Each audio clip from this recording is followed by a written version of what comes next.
बेटी है कुदरत का उपहार, जीने का दो इसको अधिकार। दोस्तों जी हाँ, आज की वीडियो में हम जानेंगे कि भगवान किन घरों को चुनते हैं बेटियों के लिए, कितने भाग्यशाली होते हैं वो घर, और संपूर्ण जानकारी मैं दूंगा इस वीडियो के माध्यम से कि हम अपने जीवन काल में, देखिए बहुत लोग सोचते हैं कि बेटियों का ना होना ही ठीक है, लेकिन हम बताएंगे कि भगवान भी सोचते हैं कि किन घरों में बेटियों का जन्म दें ताकि वो घर भाग्यशाली बन सके। संपूर्ण जानकारी दूंगा इस वीडियो के अंदर और बताऊंगा आपको कि बेटी के जन्म आपके घर में अगर होता है तो कितना भाग्यशाली आपका घर, आपका परिवार बनता है। तो वीडियो शुरू होने से पहले आपसे निवेदन है कि हमारे चैनल वाईटी पीएस माइंड को सब्सक्राइब अवश्य कर लें और वीडियो को लाइक करके कमेंट बॉक्स पर महादेव का नाम अवश्य लिखें। दोस्तों, बेटी शब्द सुनते ही मन में एक प्रेम, स्नेह, ममता व चंचलता की लहर जाग उठती है। बेटियां होती हैं जो इतनी प्यारी हैं, भगवान का दिया एक ऐसा उपहार जो जन्म लेते ही घर में रौनक ला देती है। जब धीरे धीरे अपने कदमों पर खड़े होकर चलना सीखती है तो मानो पायल की झनझन से पूरा घर चहक उठता है। माँ की लाडली व पिता की गुरूर होती है। एक साथ दो घर की शोभा बढ़ाती हैं बेटियां, वंश को बढ़ाती हैं बेटियां, फिर भी न जाने क्यों बोझ समझी जाती हैं बेटियां। जी हाँ, यही सच है हमारे आधुनिक युग का, जहाँ बहू के गर्भवती होते ही घर में सासू माँ, जो कि खुद एक औरत है, बस शुरू हो जाती है तरह तरह के नुस्खे अपनाने में व दवाइयाँ खिलाने में, जिससे बेटा ही जन्म ले। और तो और पूरे 9 महीने बस एक ही बात के राग गाती है कि अच्छी चीज़ होनी चाहिए। आपको बता दूं कि यहाँ अच्छी चीज़ से मतलब बेटे से है। पूछना चाहूँगे कि क्या बेटियाँ कोई गंदी चीज़ होती हैं? धिक्कार है ऐसी सोच पर, वैसी बातों पर जहाँ बच्चों की तुलना एक चीज़ से की जाती है। बेटी के जन्म को एक बोझ क्यों माना जाता है? उसके जन्म के साथ ही पिता को उसकी शादी में दिए जाने वाले दहेज की बहुत सारी टेंशनें बढ़ने लगती हैं। बस 20 साल होते ही उसकी शादी कर देना, ज़्यादा बाहर न जाने की इजाज़त देना, उसकी पढ़ाई रोक देना, बस यह कहकर कि लड़की जात है, कोई ऊंच नीच हो गई तो शादी कैसे होगी। सारी जिंदगी घर थोड़ी बैठा कर रखेंगे, राजा महाराजा भी नहीं बैठा पाए हैं। फलाना फलाना दुनिया जहान की बातें मैं यह नहीं कह रही।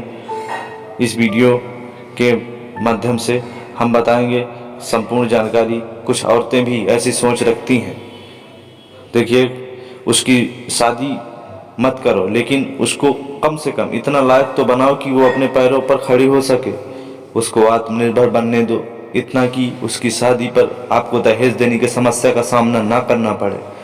कोई उससे विवाह करे तो उसकी योग्यता देख कर करे, ना कि दहेज के लालच में। बहुत ही जरूरी वीडियो है आपके लिए, इस वीडियो को पूरा अवश्य देखिएगा। अगर मेरी जानकारी थोड़ी सी भी आपको सही लग रही है, आपको मोटिवेशन दे रही है, तो वीडियो को लाइक करके महादेव का नाम अवश्य लिखें और चैनल को सब्सक्राइब अवश्य करिएगा। कहते हैं कि बेटी का जन्म तो भगवान का दिया उपहार है। सौभाग्य से मिलती हैं बेटियां, लेकिन कई घर तो ऐसे अभागे होते हैं जो कि बेटी के जन्म लेते ही उसे मार देते हैं या फिर फेंक देते हैं। रोज कोई न कोई इस तरह की खबर सुनने में आती है। कन्या भ्रूण हत्या का सिलसिला अभी थमा नहीं पाया। सरकार द्वारा सन 1994 में कन्या भ्रूण हत्या पर रोक लगा दी गई थी, लेकिन हमारे देश में जिस बात की रोकथाम लगा दी थी जाती है, वह और ज़्यादा शुरू हो जाती है, सामने से नहीं तो छुप कर। बस बेटा चाहिए, फिर चाहे नाम ही क्यों ना डुबो दे।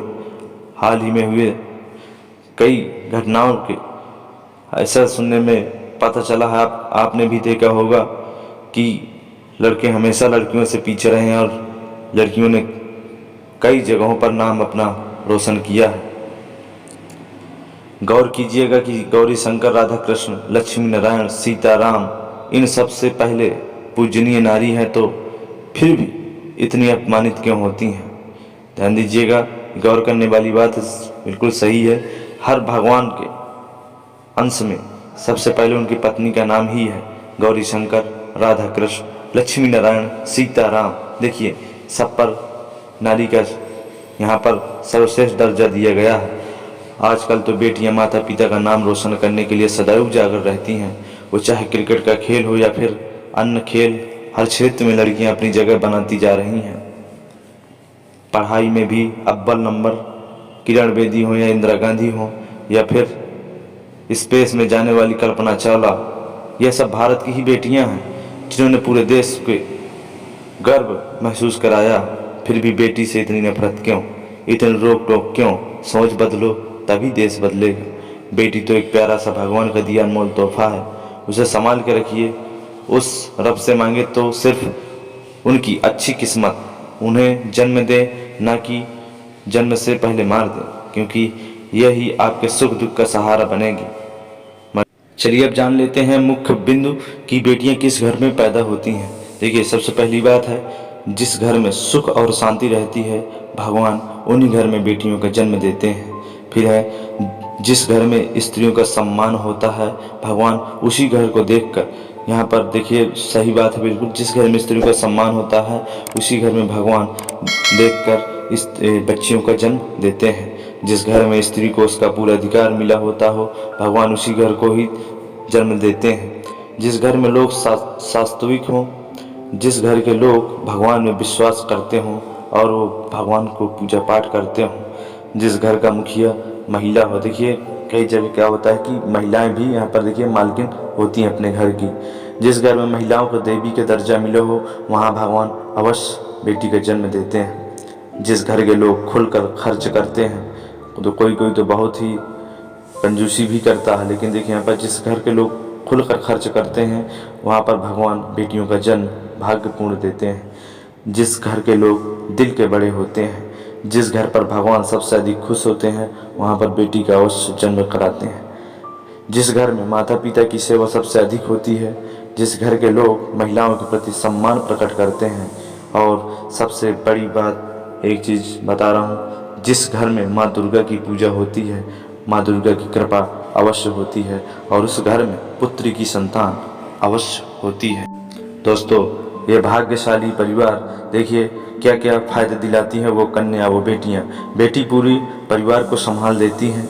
बेटी को लक्ष्मी स्वरूप माना जाता है, यानी जिस दिन वह जन्म लेगी उसके बाद से आपके घर में आर्थिक तंगी कभी नहीं आएगी। बेटी घर को बनाती है। बेटी है तो सृष्टि है, क्योंकि उसे ही आगे चलकर माँ बनना है और फिर संतान को दुनिया में लाना है। बेटी अपने माता पिता के लिए अपना जान तक दे सकती है, जबकि बेटे ऐसा नहीं करते हैं। बेटी होने का मतलब है कि वह परिवार शांति और सुकून से जिएगा। बेटी होने का फायदा यह है कि माँ का हर काम में हाथ बांटती है। बुढ़ापे में माता पिता को बेटा पहले छोड़ दे, लेकिन बेटी कभी नहीं छोड़ती है। ये बात पूर्णतया सत्य है और आप जानते भी हैं। अगर मेरी जानकारी थोड़ी सी भी अच्छी लगी हो तो अभी के अभी वीडियो को लाइक करके चैनल को सब्सक्राइब अवश्य करें। बेटियां रिश्ते को बुनना जानती हैं और संभालना जानती हैं। घर में हर तरह के धार्मिक कार्यों में ही लड़कियां सब कुछ संभालती हैं। लड़कों के बस का कुछ नहीं होता है। बेटियां कभी किसी चीज़ की डिमांड नहीं करती हैं। लड़कियां पढ़ाई में हमेशा ही अव्वल होती हैं। बेटी हमेशा ही घर में कामकाज में आगे रहती हैं। बेटी घर और बाहर दोनों को संभालती है। बेटी समाज में माँ बाप का नाम रोशन अवश्य करती है। दोस्तों, माँ दुर्गा का पाठ हमें करना चाहिए, नवरात्र का व्रत रखना चाहिए। अगर हमें अपने भाग्यशाली घर बना